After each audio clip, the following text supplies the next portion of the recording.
సందర్భంగా నరేంద్ర మోడీ గారి నాయకత్వంలో ఈ పేద ప్రజలకు అనుకూలమైన పేద ప్రజలకు హక్కు కల్పించిన పేద ప్రజలకు భద్రత కల్పించిన రాజ్యాంగాన్ని మార్చడానికి కుట్ర చేసి 400 సీట్లు మాకు ఇవ్వండి, మేము నూతన పరిపాలన తీసుకొస్తామని చెప్పి భారతీయ జనతా పార్టీ ప్రజల దగ్గరికి వెళ్ళారు.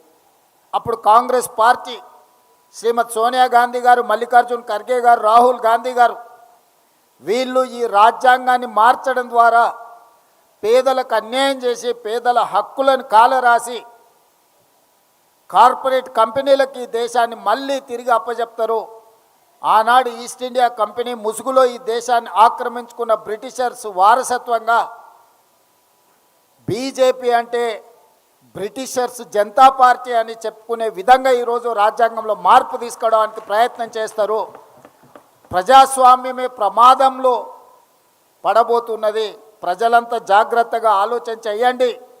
డాక్టర్ బాబాసాహెబ్ అంబేద్కర్ గారు ఇచ్చిన రాజ్యాంగాన్ని బీజేపీ రద్దు చేయబోతుంది అని చెప్పి రాహుల్ గాంధీ గారు, ఖర్గే గారు అన్ని రాష్ట్రాలు తిరిగి ప్రజల్ని అప్రమత్తం చేసిండ్రు.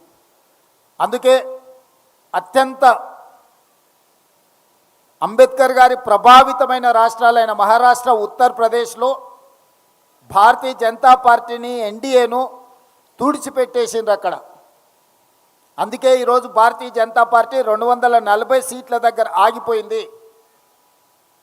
ఎన్డీఏ కూటమి ఈరోజు అధికారంలోకి రావడం వల్ల, వాళ్ళు ఆశించిన 400 సీట్లు సాధించకపోవడం వల్ల రాజ్యాంగాన్ని సమూలంగా మార్చి వాళ్ళకు అనుకూలంగా రాసుకోవాలన్న ఆలోచన వాయిదా పడ్డది. ఎప్పుడైతే రాజ్యాంగాన్ని మార్చలేకపోయినో, ఎప్పుడైతే పేదల హక్కులను కాలరాసి ఈస్ట్ ఇండియా కంపెనీలకి ఈనాడు ఉన్న అదానీ అంబానీలకి దేశాన్ని అప్పజెప్పాలన్న ప్రణాళిక వాళ్ళు కుట్రపూరితంగా ఆలోచన చేసినరో అది అమలు చేయలేకపోయినరు. అందుకే ఈరోజు ఆ పథకాన్ని, ఆ ఆలోచనని ఇంకొక రూపంలో అమలు చేయాలని బయలుదేరారు. అదే ఈనాడు ఓటర్ల ప్రక్షాళన అని చెప్పి SIR తీసుకొచ్చిండ్రు.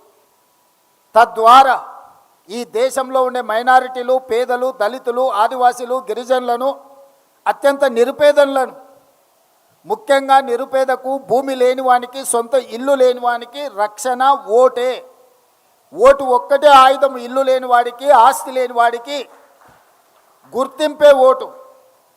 ఇవాళ గుర్తింపును తొలగించాలి, ఓట్లను తీసేయాలని SIR తీసుకొచ్చిండ్రు. ఎప్పుడైతే ఓటు హక్కు తీసేస్తాడో అతని ఆధార్ కార్డు పోతుంది, అతని రేషన్ కార్డు పోతుంది, అతనికి ప్రభుత్వం నుంచి అందే సంక్షేమ పథకాలు రద్దయిపోతాయి. చివరికి దేశంలో ఉండాలనా లేదా అని అంటే అతను ఉండాలనా లేదా అని నిర్ణయించేది కూడా భారతీయ జనతా పార్టీ చేతిలోకి వెళ్తుంది. అట్లా కోట్లాది మంది పేదలని ఈ దేశ పౌరులే కాదు అని చెప్పి వాళ్ళని తిరిగి వెట్టి చాకిరి కింద బానిసలుగా తయారు చేయడానికి ఈరోజు భారతీయ జనతా పార్టీ కుట్ర చేస్తుంది. ఈరోజు SIR వెనకాల ఒక పెద్ద కుట్ర ఉన్నది. రెండవది, వెట్టి చాకిరి నుంచి రైతు కూలీ సంఘాల పోరాటం వల్ల కూలీ చేసేవాడికి కూలీ నిర్ధారించే కనీస వేతన చట్టాన్ని ఆనాడు ఎంతోమంది పోరాటం చేస్తే కాంగ్రెస్ పార్టీ కూలీలకు కూడా హక్కు కల్పించి కనీస వేతన చట్టాన్ని తీసుకొచ్చి దాన్ని అమలు చేయడానికి ఒక వ్యవస్థను ఏర్పాటు చేసి ఈరోజు కూలీ పనికి కూడా లెక్కగట్టి ఇవ్వాలి, శ్రమ దినాలకు, శ్రమ గంటలకు కూడా మీరు వేతనాలు చెల్లించాలని చట్టాన్ని కాంగ్రెస్ పార్టీ తీసుకొచ్చింది. వాళ్ళకు పని దొరక్కపోతే పని కల్పించడానికే పని లేని పేదలకు, భూమి లేని పేదలకు, ఇల్లు లేని పేదలకు రక్షణ కల్పించడానికి, ఆహార భద్రత కల్పించడానికి మహాత్మా గాంధీ జాతీయ ఉపాధి హామీ పథకాన్ని తీసుకురావడం ద్వారా పేదల యొక్క ఆత్మగౌరవాన్ని పెంచాలి అని శ్రీమతి సోనియా గాంధీ గారు ఆలోచన చేసి మన్మోహన్ సింగ్ గారు ప్రధానమంత్రిగా ఉన్నప్పుడు ఈ చట్టాన్ని అమలు చేయడం జరిగింది. దానికి ప్రధానమైన స్ఫూర్తి ఆనాడు ఉమ్మడి ఆంధ్రప్రదేశ్ మెదక్ జిల్లాలో పునాది పడ్డది. తెలంగాణ మెదక్ జిల్లా నుంచి స్ఫూర్తిని తీసుకొని కొప్పుల రాజుగారు అధికారిగా చట్టాన్ని తయారు చేసి ఈ చట్టాన్ని ఆంధ్రప్రదేశ్ అనంతపూర్లో మొట్టమొదట ప్రధానమంత్రి సోనియా గాంధీ గారు వచ్చి ఈ జాతీయ ఉపాధి హామీ పథకానికి స్ఫూర్తి మనమే, మొట్టమొదటి దేశంలో అమలు చేసింది మనమే. ప్రపంచానికే ఆదర్శంగా ఉన్న ఉపాధి హామీ చట్టము అమలు జరగడానికి తెలుగు రాష్ట్రాలే ప్రధాన కారణము. ఆనాడు సోనియా గాంధీ గారు, మన్మోహన్ సింగ్ గారు ఇక్కడి నుంచి పథకాన్ని ప్రారంభించారు. ఈరోజు ఉపాధి హామీ చట్టము అమలు జరిగితే గ్రామీణ ప్రాంతాలలో వలసలు ఆగిపోయినాయి, వెట్టి చాకిరి ఆగిపోయింది, ఆత్మగౌరవం పెరిగింది. పని దినాలకు, పని గంటలకు డిమాండ్ చేసి తీసుకునే పరిస్థితిలో కార్మికులు వచ్చిండ్రు, కూలీలు వచ్చిండ్రు. ఇవాళ అదానీ, అంబానీ లాంటి పెద్ద పెద్ద పారిశ్రామికవేత్తలకు సగ్వకు లేబర్ దొరకడం లేదు. కాబట్టి ఈ జాతీయ ఉపాధి హామీ పథకాన్ని గ్రామాలలో రద్దు చేస్తే మళ్ళీ గ్రామాలలో ఉన్న పేదలు వలసల పేరు మీద పట్టణాలకు తరలి వస్తారు. ఎప్పుడైతే పేదలు పట్టణాలకు వస్తారో అదానీ, అంబానీలకు సగ్వకు కూలీలు దొరుకుతారు. తిరిగి మళ్ళీ ఈస్ట్ ఇండియా కంపెనీలకు మనల్ని కట్టు బానిసలుగా చేయడానికి, వెట్టి చాకిరిని అందించడానికి ఈరోజు నరేంద్ర మోడీ గారు జాతీయ ఉపాధి హామీ చట్టాన్ని రూపుమాపే ప్రయత్నం చేస్తుండు. ఇది కార్పొరేట్ కంపెనీలు పన్నిన కుట్ర. ఆ పన్నిన కుట్రను అమలు చేస్తున్నది బీజేపీ, నరేంద్ర మోడీ. ఈ కుట్రను తిప్పికొట్టాల్సిన బాధ్యత ప్రతి పౌరుడి మీద, ప్రతి పేదవాడి మీద ఉన్నది. పేదల ప్రతినిధి అయిన కాంగ్రెస్ పార్టీ కార్యకర్తల మీద ఉన్నదని చెప్పి ఈరోజు మీ అందరికీ నేను విజ్ఞప్తి చేస్తున్నాను. గతంలో వ్యవసాయం మీద కుట్ర చేశారు. రైతు వ్యతిరేక నల్ల చట్టాలను 3 తీసుకొచ్చారు.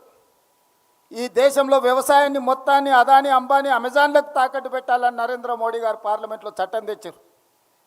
ఆనాడు నేను, ఉత్తమ్ కుమార్ రెడ్డి గారు, కోమటిరెడ్డి గారు మన ప్రాంతం నుంచి పార్లమెంట్ సభ్యులం.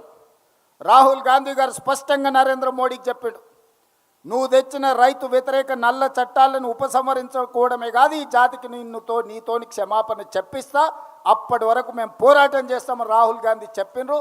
అది నిజమైంది.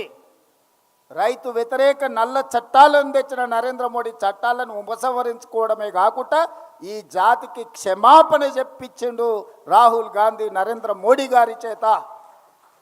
ఇది మన నాయకుడు సాధించిన విజయం రైతుల కోసం. ఈరోజు కూడా రైతు కూలీల కోసం ఏదైతే రైతు వ్యతిరేక చట్టం తీసుకొచ్చిండో నరేంద్ర మోడీ, విబీజీ, రామ్జీ, అందులోనే గందరగోళం ఉంది. వికసిత్ భారత్ ఎక్కడున్నది? ఇందులో సంక్షోభ భారత్ను సృష్టిస్తున్నావు. పేదలను వెట్టి చాకిరి బానిసలుగా చేయడానికి నువ్వు చట్టాన్ని తెస్తున్నావు నరేంద్ర మోడీ గారు. ఈరోజు మళ్ళీ ఏ తెలంగాణ రాష్ట్రం అయితే ఈ చట్టానికి స్ఫూర్తినిచ్చిందో, ఏ తెలుగు భాషల ప్రాంతంలో మొట్టమొదట అమలు జరిగిన మహాత్మా గాంధీ జాతీయ ఉపాధి హామీ చట్టం ఉందో పునరుద్ధరించే వరకు నీతోని కొట్లాడతాం. ఈ చట్టం పేదలకు వ్యతిరేకంగా తెచ్చినందుకు మళ్ళీ పేదలకు, ఈ జాతికి క్షమాపణ చెప్పే వరకు నరేంద్ర మోడీ గారిని వదిలే సమస్యనే లేదు. దీని మీద సంపూర్ణమైన కార్యాచరణ ఏఐసిసి నుంచి ఆదేశాలు అందుకొని మనందరం కూడా క్షేత్రస్థాయిలో వెళ్ళి ప్రజలకు వివరించాలి. ఈ చట్టం ఏదో మార్పు కాదు. ఈ చట్టం